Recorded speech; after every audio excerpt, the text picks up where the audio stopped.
काही लोक म्हणतात एवढ्या काय केल्या. मी म्हणतो तो यात दम असेल तर करतो 2-4. ते म्हणले माझ्यात दम होता, मी केल्या, मी सगळ्याला सांभाळलं, पण तू करून बघ 2 लग्न. हे बाबा आहे ना देव नाही बनत, त्यांची टीम यांना देव बनिती.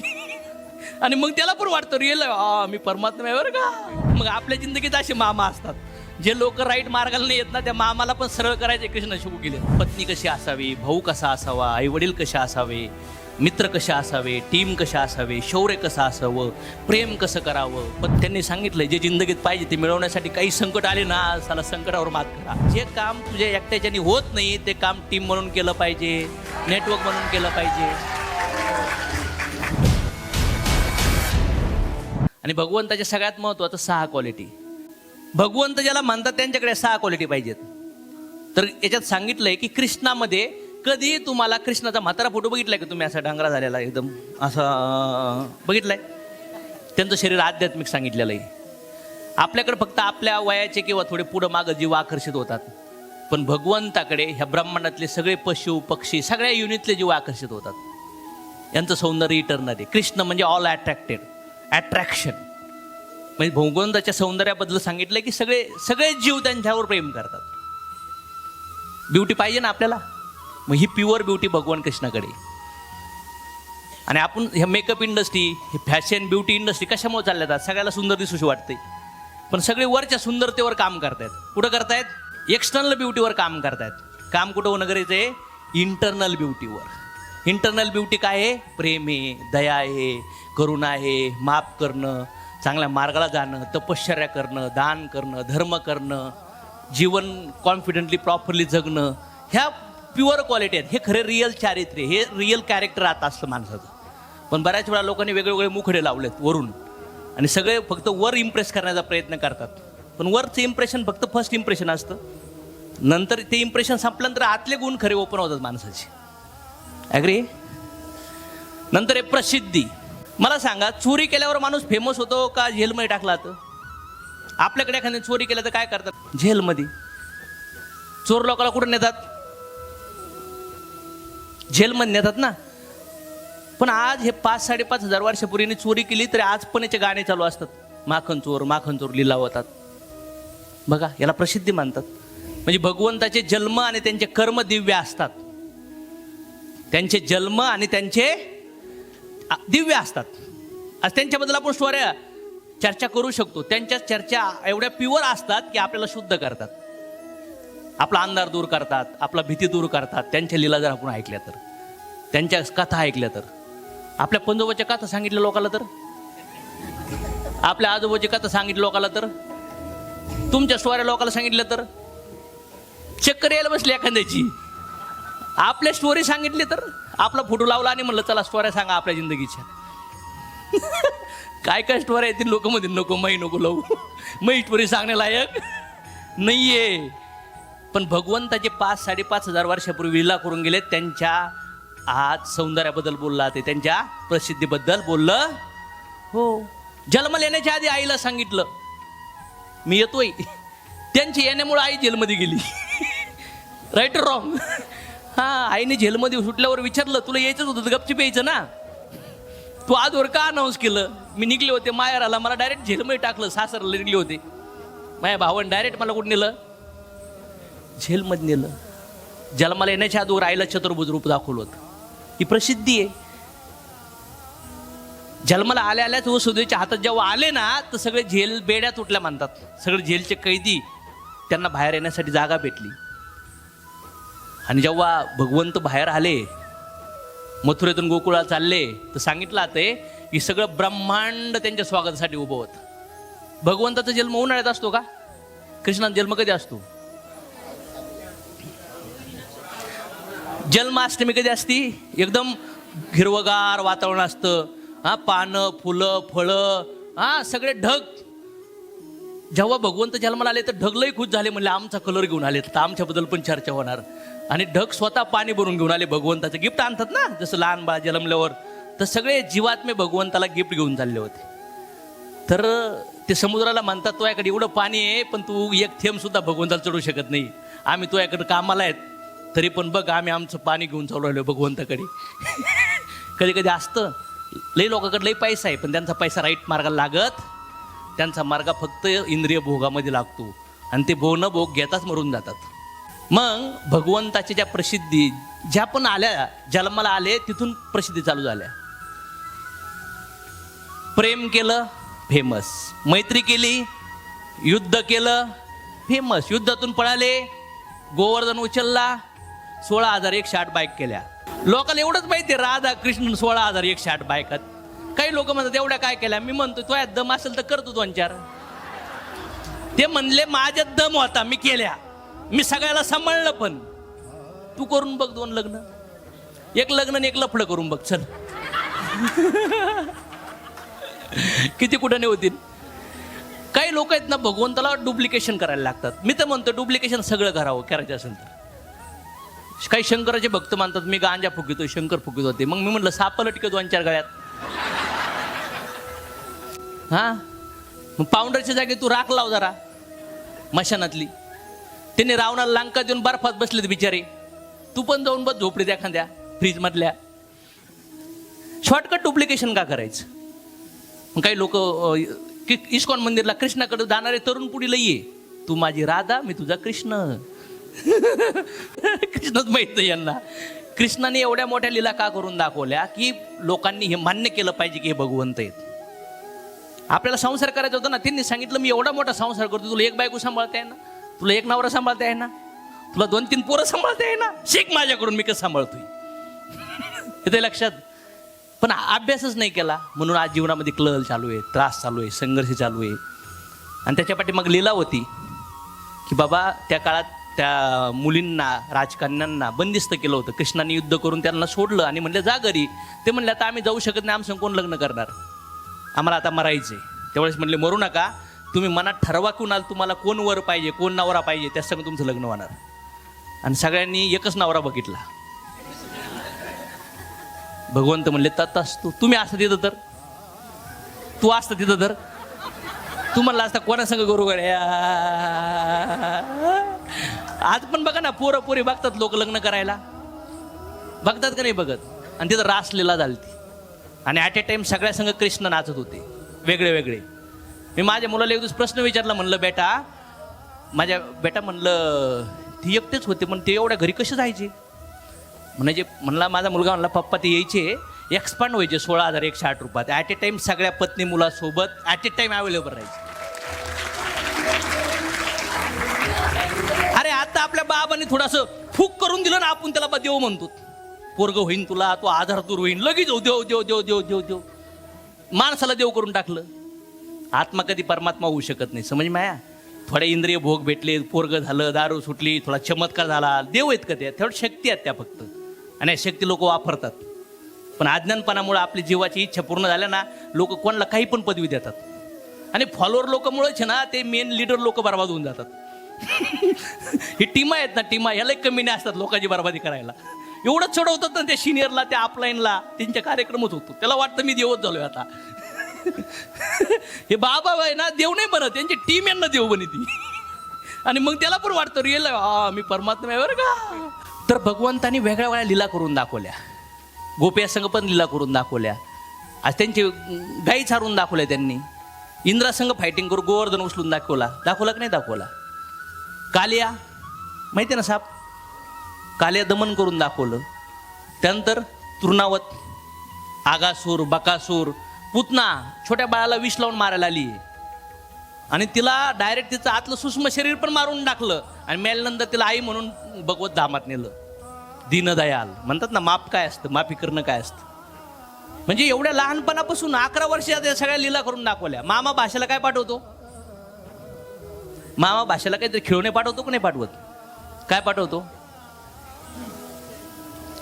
गाडी, सायकल, बरोबर ना, खाऊ आणतो. कंस मामा काय पाठवायचा, कृष्ण येऊन ना असंच उडून टाकायची. मामा भेज कितना खिलौना भेज राय. मामा होते का नाही सख्खे, मला सांगा. मग आपल्या जिंदगीत असे मामा असतात. जे लोक राईट मार्गाला नाही येत ना, त्या मामाला पण सरळ करायचे कृष्ण शिकू गेलेत. कंस मामा.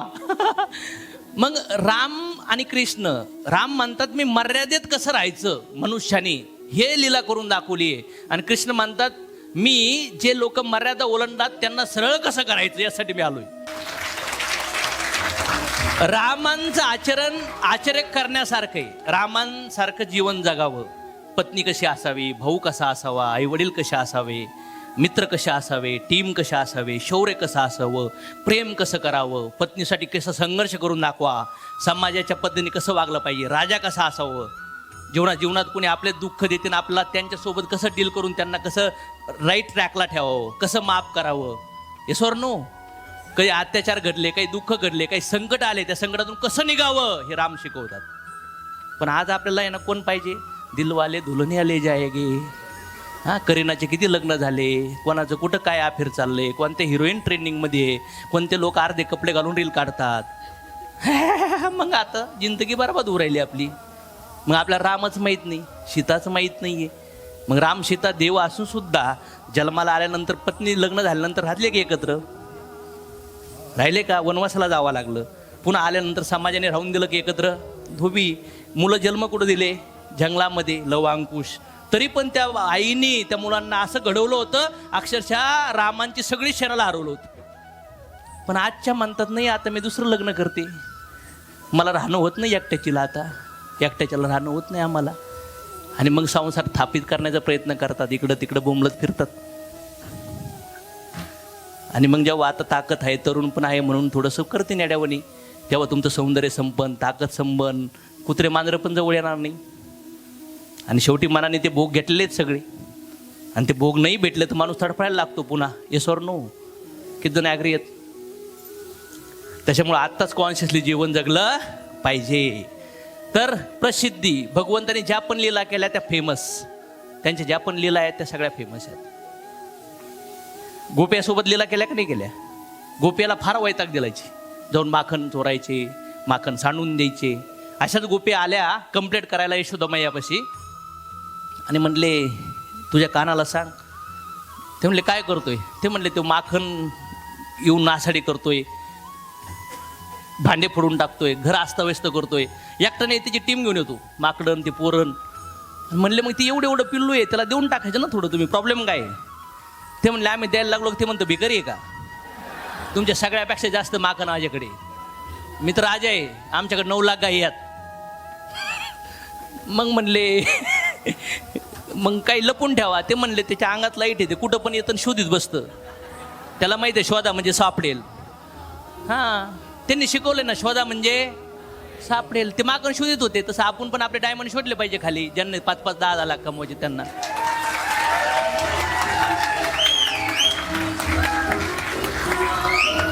ते म्हणले मग ठेवत जाऊ नका. ते म्हणले नाही ठेवले कधी देवाला देऊन पाणी होते, देव नाराज होते ना आमच्यावर. मग काय करायचं? म्हणले नाही भाई, त्याला माखन पाहिजेच. त्यांनी सांगितलंय जे जिंदगीत पाहिजे ते मिळवण्यासाठी काही संकट आले ना, साला संकटावर मात करा. समजतंय का तुम्हाला? म्हणले मग लास वर लटकून ठेवा कुठंतरी लांब, त्यांचे हातच नाही पुरले पाहिजेत.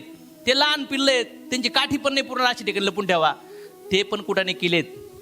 ते 6x6चं स्ट्रक्चर लावित, दही अंडी आणि मग गाडीत.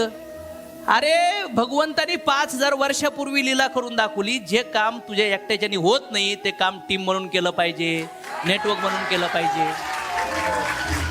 केलं पाहिजे की नाही केलं पाहिजे? मग हा फॉर्म्युला श्रीमंत लोकांनी अप्लाय केला. बनवलं का नाही बनवलं टीमा त्यांनी? त्या मध्ये एवढं मोठं झाड आहे, एवढं मोठं जंगल आहे, हे मला 2010ला दिसलं होतं. आणि मी पाहिलं होतं नॉलेज घेऊ डोळ्याने. फक्त 200-500 मीटरवर दिसतं, पण तुमच्या स्वप्नांना डोळे जर दिले ना तुम्ही, तर तुम्हाला 10-20 वर्षाचं पुढलं दिसू शकतं. त्यानंतर प्रेम करत होते भगवंतावर राधा गोपिया. जेव्हा निघले गोकुळातून तेव्हा पुन्हा कधीच नाही गेले गोकुळात, पुन्हा स्वतःच्या कर्तव्य पदावर गेले. त्यांनी सांगितले कसं प्रेमातून बाहेर निघलं पाहिजे, कसे ब्रेकअप घेतले पाहिजे. त्या गोपियाला समजवलं होतं. पण आपल्या आज अशी थोड्याफार लेवलला 2-4 वर्ष एकमेकाला भेटतात, आता वाटतं आयुष्यभर संग राहायचं आता एकमेकांनी. मग दूर झाले का मग पण नाव ठेवायचे, स्टेटस दिल टूट गया, प्रेम धोका देतं. आयुष्यभर सोशल मीडियाला असे रडीकर स्टेटस असतं त्यांची. ज्याला दाखवायचं त्याला गपचिप दाखवायचं नाही, एकट्यालाच पाठवायचं. कशाला सोशल मीडियाला पब्लिसिटी करत बसतात? हां, फालतू दुनियादारीचे धंदे. काही घेऊन देणं नाही ना, आपलं आयुष्य त्यासाठी थोडं आहे. भगवंताने जीवन तुम्हाला वर्तमान काळात जगलं पाहिजे. सगळा काळ राईट असेल असं काही नाही. बालपण देगा देवा म्हणतात ना, लहानपण देगा भूतकाळ लय आनंदात जगला. तुम्हाला असं वाटतं पुन्हा ते जीवन जगायला पाहिजे, जगता येईल का? तो मित्र पाहिजे, ती मैत्रीण पाहिजे, ते खेळ पाहिजे, शक्य आहे का? तो गेला वेळ निघून. पण कधी कधी तो वेळ आणण्याच्या प्रयत्नात वर्तमान काळ खराब करतात लोक. तो टायमिंग होता, तो पिरियड होता, तो गेला. बस आगे चलो, आगे चलो. नेक्स्ट क्वालिटी काय भगवंताकडे? संपत्ती. भगवंताचे जेवढ्या पण लीला आहेत ना, बघा भगवंताचे जेवढे पण अवतार आहेत ना, त्यांच्या अवताराचे पुस्तकं निघतात, लोक चर्चा करतात त्यांच्याविषयी, बरोबर ना? मग ह्या ज्या लीला आहेत, मी जे सांगतोय ना, फार छोट्याशा सांगू राहिलोय. याच्यावर लोक शेकडो हजारो तास बोलू शकतात, जे लोक भक्त लोक आहेत. आणि गृहस्थ आश्रमात मनुष्य जीवनात आल्यानंतर जेव्हा भगवंताचे लीला तुम्ही श्रवण करतात ना, मला वाटतं अमृतापेक्षा मोठं सुख आहे, हजारो कोटीपेक्षा जास्त मोठं सुख आहे. फार हृदय शांत होतं, आनंद वाटायला लागतो. पण आजचे पिक्चर जे आहेत ना सगळे, हे राम आणि सीतापासून झालेले आहेत बाहेर, राधाकृष्णापासून झालेत. फक्त त्यांनी थोडा माल मसाला लावलाय. बघा ना, सगळ्या पिक्चरमध्ये गाणे प्रेमिकच आहे ना. एक विलन असतो, म्हणजे एक डाकू असतो, आणि थोडे गाणे असतात आणि प्रेम असतं. याच्या व्यतिरिक्त पिक्चरमध्ये आहे काय? आहे काही वेगळं? काहीच नाहीये. हे पिक्चर पण भगवंताकडून झालेले, फक्त आपण त्याला रंगरंगोरी लावून आणखीन ते इंद्रिय भोग करण्याच्या नादासाठी आपण तसे पिक्चर पाहतो, तशा गोष्टीमध्ये जातो.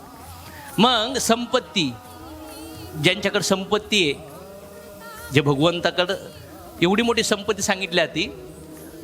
एक्झाम्पल, आई गर्भामध्ये बाळ आहे आणि ते बाळ म्हणतं ही प्रॉपर्टी माझी आहे. कुणाची होती शरीर? बाळाचं एक आईचं आहे, आईचं. आई जे शरीर 2.5-3 किलोचं मोठं झालं, ते कशामुळे झालं? पृथ्वीवरचं खाऊन ना. शरीरात जे बीज होतं, ते बीज पण 2.5-3 किलोचं का झालं? त्या आई बापाने खाल्लं म्हणून. म्हणजे ते कुठे आहे सगळे? आपण पृथ्वीवर. आपण कुठे आहे आता सध्याला? ते आई वडील कुठे आहेत? पृथ्वीवर, त्या गावात, त्या सिटीत असतात. ती सिटी कुठे आहे? महाराष्ट्रात. महाराष्ट्र कुठे आहे? बोला. भारत कुठे आहे? आशिया खंडात. आशिया खंड कुठे आहे? पृथ्वीवर, बरोबर. पृथ्वी कुठे? ब्रह्मांडात ना. मग कुणी तरकून ठेवले? पाया बिया तिचा? तिला फाउंडेशन आहे का? मग कसं काय तरंगली? तुम्हाला फेका बरं असं वर 4-5 जणांनी फेकवलं, तरंगता का? दगड फेकता का? मग लोक म्हणतात नाही सर, ग्रॅव्हिटेशनल फोर्समुळं तरंगली. मग भगवान म्हणतात ते ग्रॅव्हिटेशनल फोर्स कोणी दिला?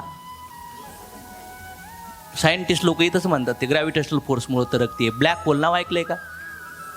ऐकलंय की नाही ऐकलं? मग हे जे ग्रॅव्हिटेशनल फोर्स कोणी दिला हे सांगता येत नाहीये. भगवंत म्हणतात तो ग्रॅव्हिटेशनल फोर्स मी देऊ राहिलोय, मी ती एनर्जी देऊ राहिलोय. म्हणजे पृथ्वी तरंगली आहे ना. अशा ब्रह्मांडामध्ये ग्रह तारे तरंगलेत का नाही तरंगलेत? कधी ऍक्सिडेंट होतात का यांचे? कधीच नाही होत. सूर्याचं बायकोचं सोबत भांडण झालं तर काय होईल? 200 डिग्रीवर गेला तो, लॉलीपॉप डायरेक्ट एकमेकाला असं पकडून खायचं, बरोबर ना. मग संपत्ती अनलिमिटेड, ही सगळी संपत्ती ही जे ब्रह्मांडात पृथ्वी आहे. ब्रह्मांड कुठे येतं? ब्रह्मांड कुठे आहेत? कर्णोदक्षे समुद्रात. कुठे येतं? हां. आणि तो ब्रह्मांड येतात कुठून? महाविष्णूच्या अंगातून. सांगितलं होतं ना मगाशी. आणि ते महाविष्णू हे भगवान कृष्णाचे 4th एक्सपान्शन. म्हणजे शास्त्र सांगतं काय की हे सगळं गर्भातच आहे. कधी बघितलंय का प्राण्याच्या अंगात किडे बनतात? बघितले की तुम्ही? जंतू वगैरे बनतात. एखाद्या झाडामध्ये, फळामध्ये पण आळ्या बिया होतात. एका जरा फळामध्ये किड जंतू जीव येऊ शकतात. तुम्हाला असं वाटत नाही का आपण सगळे भगवंताच्या गर्भामध्ये येतो? कळलं का? थीम कळली का थोडीशी? मी जेव्हा पहिल्यांदा ऐकलं की पृथ्वी समुद्रात बुडली होती, कशी काय बुडली असेल? तर डोकं तुमचं लॉजिक काय लावून ते समुद्राचं पाणी पृथ्वीवर आलं असं? पहिली बुद्धी लॉजिक कुठं लावणार माहिती तुम्हाला? कुठं? हा, मला पण असंच वाटत होतं. पण नंतर म्हणतात ना, वरा अवतार झालता भगवंताचा. डुकराचा अवतार घेतला होता भगवंताने. कर्णाचा. आणि त्या पृथ्वीला बाहेर काढलं होतं. कुठून? ब्रह्मांडाच्या खाली ते गर्भोदक्षाय समुद्र आहेत, गर्भोदक्षाय विष्णू आहेत ना, तिथं समुद्रात पृथ्वी लपून ठेवली होती, खाली पाताळ लोकात. तिथून पुन्हा पृथ्वीला वर आणलं होतं. आता हे लई लॉजिक, लई लोक आहे. मला समजायला 1.5 महिना लागलं होतं. त्याच्यामुळे तुम्हाला फक्त मी ट्रेलर सांगतो, विचार करत बसा. तर संपत्ती, सगळ्या संपत्तीचे मालक कोण येतं? भगवंत. ज्ञान किती आहे? हे 48 मिनिटात गीता सांगून टाकली होती. किती मिनिटात? 48 मिनिटात. आज आपण त्याच्याबद्दल बोलतोय. वैराग्य, भगवंत असताना अर्जुन जर चालवत होते. लेफ्टला वळायचं असेल तर लेफ्ट पाय मारावा लागायचा, राईटला वळायचं असेल तर राईटला पाय मारत होते. वैराग्य किती मोठं असतं. राम उद्या राजा बनणार होते, आज सांगितलं बापाने जंगलात जायचंय, सगळं सोडून गेले. आपण असतो तर म्हणले असते 1 लाख देतो, कैकेयीचा मर्डर करून टाका. बापाला म्हणले असते तू तुझं बघून घे ना भो, आमच्या वाट्यात दे ना आम्हाला. आत्ताचा पोऱ्या असं म्हणला असता. वैराग्य, जर जीवनात काही दुःखाचा पिरियड आला तर त्याला भोगलं पाहिजे, रिॲक्शन न देता भोगा. हे शास्त्र शिकून गेलंय आपल्याला. आणि त्यानंतर काय आहे? सामर्थ्य. याच्याबद्दल पण बऱ्याच चर्चा झाल्यात. मला सांगा, एक झाड आहे मोठं, त्याला पाणी घालायचं तर पानावर घातलं पाहिजे की मुळावर घातलं पाहिजे? मग आज हे सगळे देवी देवता, हे सगळे पानं आहेत. आणि भगवान कृष्ण काय येतं? मूळ आहेत. सगळ्या यज्ञांचा भोक्षा कोणी? भोगता जर बघितलं तर भगवंत आहेत. तुम्ही कोणी कोणी कुठं पण टाका, शेवटी येणार कुठे? डाव्या हाताने खाणे, उजव्या हाताने खाणे, तर जिभीने खा, पोटातच जाणार आहे. बरोबर ना? तर भगवंत म्हणत ह्या जगामध्ये कोणी कुठं काही पण केलं तर ते माझ्याकडे येणार आहे, पण ते वाया वाया येणार आहे. कसं येणार आहे? वाया वाया येणार आहे. तर मग ज्यांना हे कळतं ते ह्या अंडरस्टँडिंग मध्ये येतात, याच्यावर पुढे जातात.